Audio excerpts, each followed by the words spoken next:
Hello, Thunder Wizards.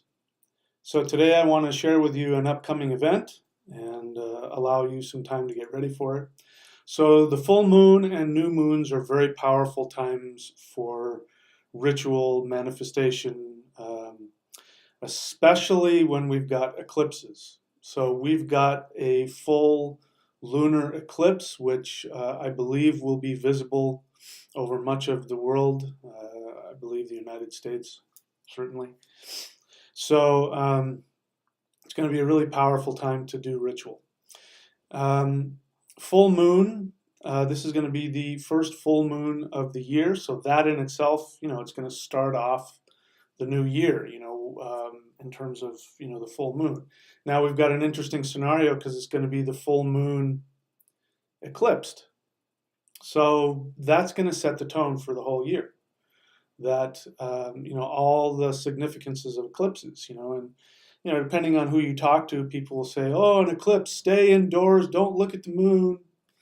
And then you've got other people who say, "No, go out there, look at the moon, and meditate on it." I know that I myself have strong experiences during eclipses because I have a lot of moon stuff in my chart. I have moon in my first house. I was born during a new moon, which is a big deal. So I'm really emotionally, you guys know me, I'm very emotionally sensitive. As tough as I want to portray myself, I'm very squishy that way. Um, so for me, it has a strong impact on me. So I'm thinking about how I want to handle this, how I want to experience this. So eclipses are the result of the nodes of the moon, the north node and the south node. And in this case, we have Rahu, the north node of the moon, which is going to become conjunct with the moon, which causes an eclipse. And so, what ends up happening, as you know, is that the Earth gets between the sun and the moon, and so the moon can't do its job, and its job is to reflect the light of the sun. So here it's at its full peak of it, and it can't do it. It's blocked from doing that. So we have to once again go over what is Rahu. Rahu, the north node of the moon, represents what brings you into manifestation. Without Rahu, you would not become a human being. You would not incarnate. Rahu gets a bad rap for a lot of things because Rahu is a malefic planet. It's a negative. I mean, it's obviously not a planet. It's a point, but it gets a lot of bad rap, and there's some reason for that. But the truth is that Rahu is really working hard. It's like completely feverishly working hard to give you physical life and physical manifestation. When Rahu is empowered and happy, he brings wealth, fame, success, and of course, along with that, all of those things we find out when we get them, they ultimately do not bring satisfaction, and that's when we have an awakening. So all of the stuff that you go through, all the problems that you go through, all of the challenges, all of the tragedies, is a way for you to realize, oh, this physical life is not everything. You're not going to have complete satisfaction by, trying to get everything in this life. But if we see it with some distance and with the moon, the mind working, doing its job, we can see things objectively, then we can appreciate this and we can appreciate what this is. And so we have all of these things coming together. So the full moon is going to be in Cancer in its own sign. So Cancer is about nurturing the mother, everything having to do with the waters of life, the nectar of immortality, honey, mead, all of the stuff that's connected to eternal life. And the most prized thing in the mythology is either the mead or the nectar of immortality, and it's always very sweet. Honey is always associated with it. And honey, if you're familiar with it, honey is, in its raw form, is extremely healing, and it brings health. It fights viruses and bacteria. I read somewhere that when there was an excavation in Egypt in one of the tombs, that they found raw honey. And the raw honey, after thousands of years of being, hidden away in this crypt, was still perfectly good. And that's why bees make it. They make it to protect and nourish the hive. It fights off bacteria and viruses, and so that's why raw honey is so good. And that's in hunter-gatherer traditions. They climb the tree and they just grab it raw, and So this is Cancer. Cancer is emotions full blown. So the moon is emotions, specifically emotions of love and nurturing and wanting to connect. So one of the reasons why the crab is the animal associated with Cancer is because it has these little grabby things, right? Because when we are functioning well emotionally, then we allow people to, we love them unconditionally. When there's some challenges, then we become emotional. We take emotional hostages. We grab onto them and we hold them. So these are some of the things that are going to come out, because moon in Cancer, full moon in Cancer, is going to be complete open of emotions and full expression of loving, nurturing emotions. The full expression of the meditative mind, being able to see things objectively. So what Rahu does is, Rahu is an eclipser. Rahu swallows the sun and the moon. And in this case, Rahu is going to swallow the moon. So that means that the mind, just like you look up in the sky, instead of reflecting the sun, all of a sudden it can't see. And what is it that the mind can't see? The mind can't see the soul because of earthly desires. So this is when the mind can get very distracted and frightened and uncomfortable, because it can't see the soul anymore. And that's what the moon needs. The moon needs to reflect the soul. When the moon can't see the soul, it starts to feel like it's dying, empty. It has no direction. It doesn't know what it's doing. It doesn't know who it is. All that kind of stuff.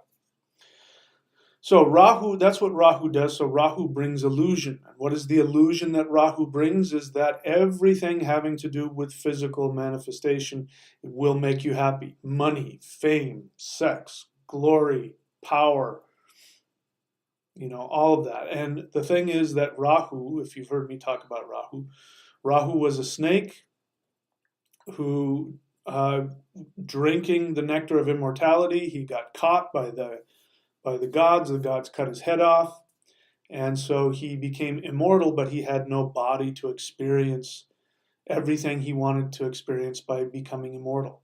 So Rahu loves the moon. That's why he swallows it. But because he has no neck, it just falls out the bottom of his. That's why the eclipses would last forever if it were up to Rahu. But because he has no neck, the moon falls out of his neck. And so he's never satisfied. He never even begins to enjoy anything, because it never gets to his stomach, and this feeling of satiation never happens. So this is why Rahu is also obsessions and addictions, because it represents that which will never bring satisfaction, and it's never enough. And so this is what you can experience during the full moon. In this case, having to do with the emotions, having to do with nurturing. So you may have a sense of not feeling nurtured, like a desperation. I desperately need to be nurtured and loved. You may have an experience of, I need to nurture, I need to love, and you become overly clingy and overprotective and all that kind of stuff. My experience during full moons is that I remember watching one full moon. I was doing a ritual, and as soon as the moon was completely eclipsed, I just started to feel this panic of being isolated, because the Cancer in nurturing has to do with being in deep connection with somebody. So there may be a feeling of isolation and the panic that comes from being alone. Who am I? Where am I? Not being able to relate. So you may feel isolated, misunderstood, all these kinds of things. So these are the negative things that can come up as a result. The positive things is that Rahu, wherever Rahu goes, Rahu takes on the personality of whatever planet he becomes conjunct with. So if it's the sun, he becomes the biggest king in the world. If it's Mars, he becomes the most intense warrior. If it's the moon, he becomes the most loving, the most nurturing. And so there may be this explosion of wanting to nurture and save. But remember, Rahu can never be satisfied. And what Rahu wants, among other things, is he wants fame. He wants recognition. He needs people to see that he is the greatest at whatever it is. And so he also breaks taboos. So you may find yourself wanting to do something extreme in order to express your nurturing or to receive nurturing. So you can see the danger here, because you lose, again, it's the mind. The mind gives you a view of objective reality. And without that, you have no objective reality, so you don't know what the limitations are. Rahu is he's an iconoclast. He destroys limitations. So on the positive side, it could create an explosion of feelings of love, but there will always be associated with it a need for recognition. So for instance, if you wanted to really empower or be part of this, you could go out and feed the homeless, do some kind of, in fact, that's probably, a good thing to do, is to go do some selfless act. Rahu would be fully behind it, and he would want to be the best.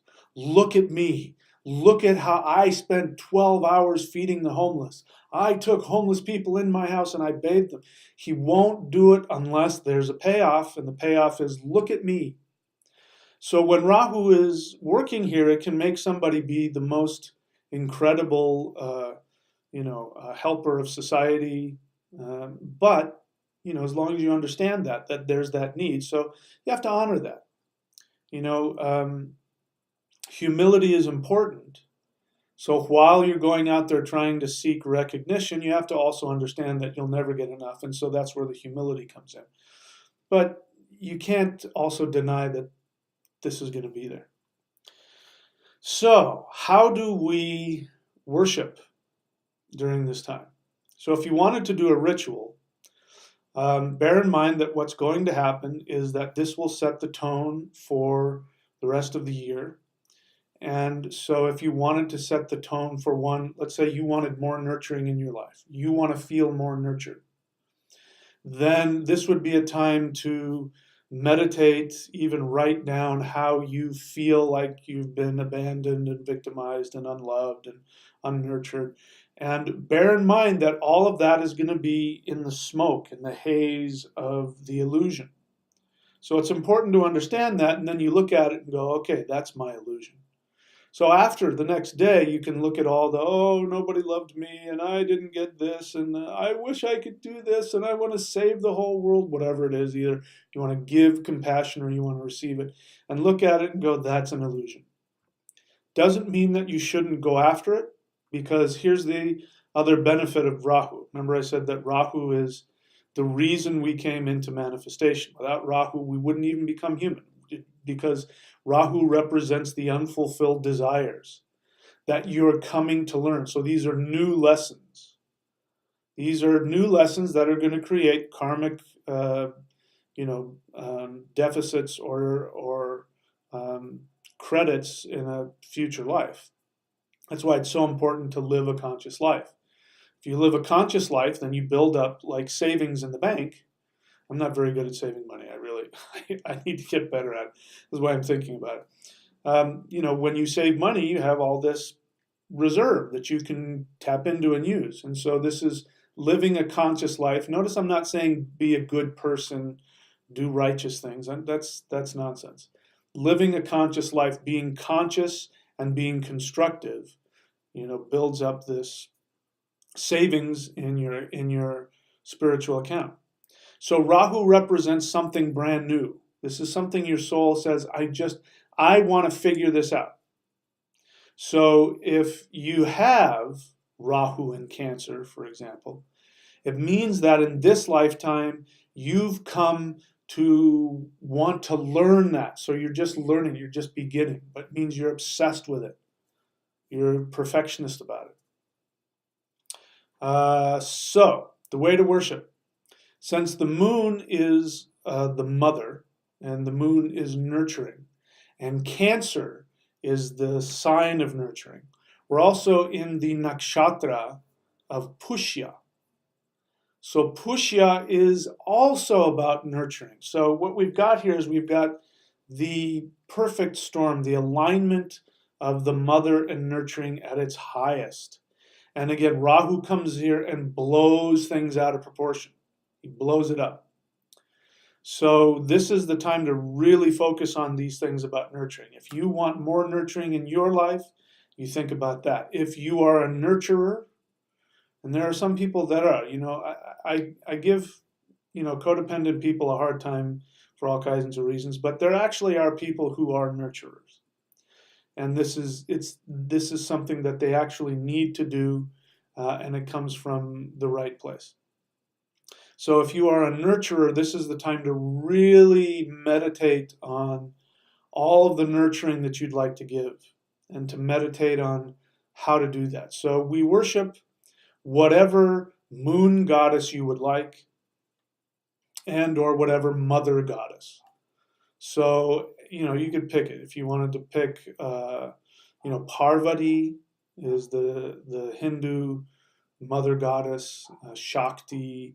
If you wanted to worship Freya, even though she's technically Venus and the moon, very similar. She's going to have a strong connection for you.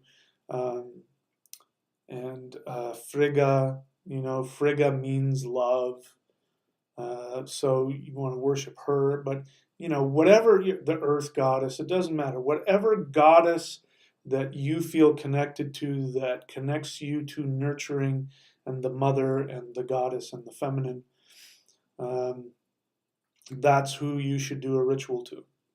And so, when you're doing these kinds of things, if you want to have a fire, fires are good, because what's happening is that, the moon wants to look at the fire of the sun, and it's being blocked off by the earth. The earth gets between the moon and the sun. And so having a fire, having a bonfire to make the moon happy, doing a mantra of any, whatever mantra that you do. If you're, you can do simple ones like Om Namah Shivaya, or, if you're familiar with the Gayatri mantra, or, it really, Ganesha mantra, it really doesn't matter. But find one. I'm not a big fan of people going and picking mantras, because if you don't know astrologically what you're doing, it's not a good idea. So you can do Om Namah Shivaya, if you don't know any others. If you have been given a mantra, this is a great time to do the mantra that you've been given.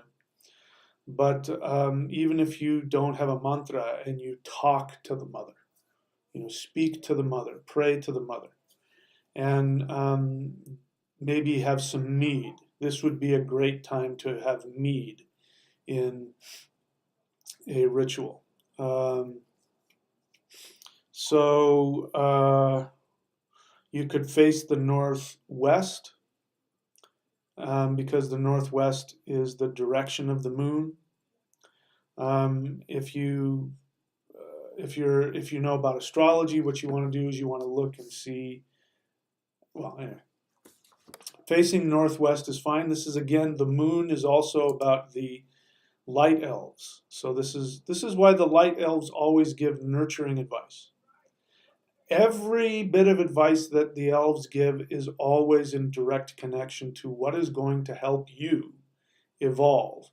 But you never get a message that tells you how to evolve that doesn't also teach you how your behavior affects others and the interaction between your behavior and other people, and how by expanding your evolution you also uplift other people.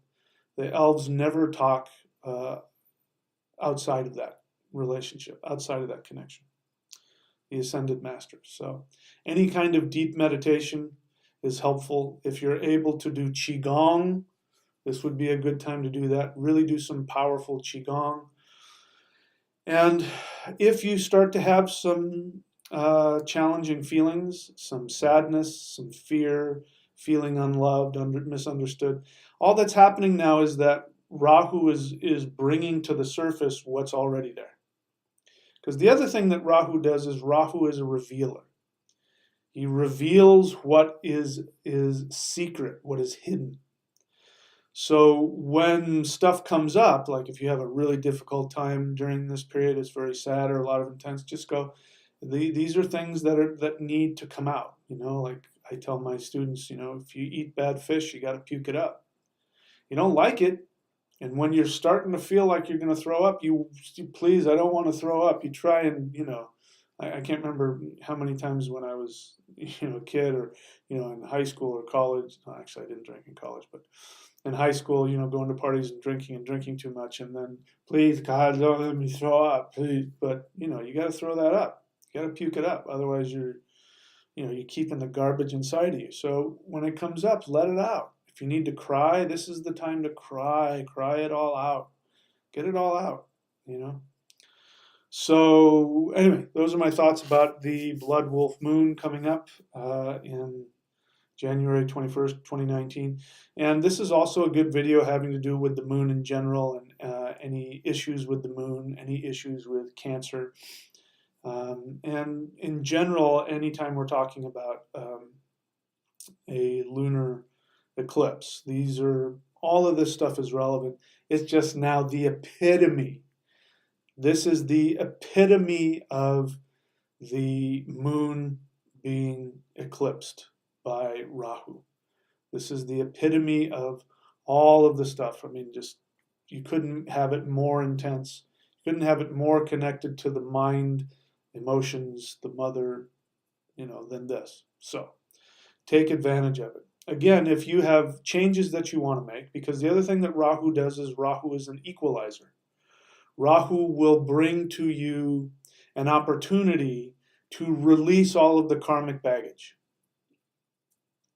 And at the same time, Rahu stimulates you to want to take action to relieve the discomfort, which means that this is when people pick up alcohol or pick up drugs or whatever their addiction is. This is the time they want to go do that.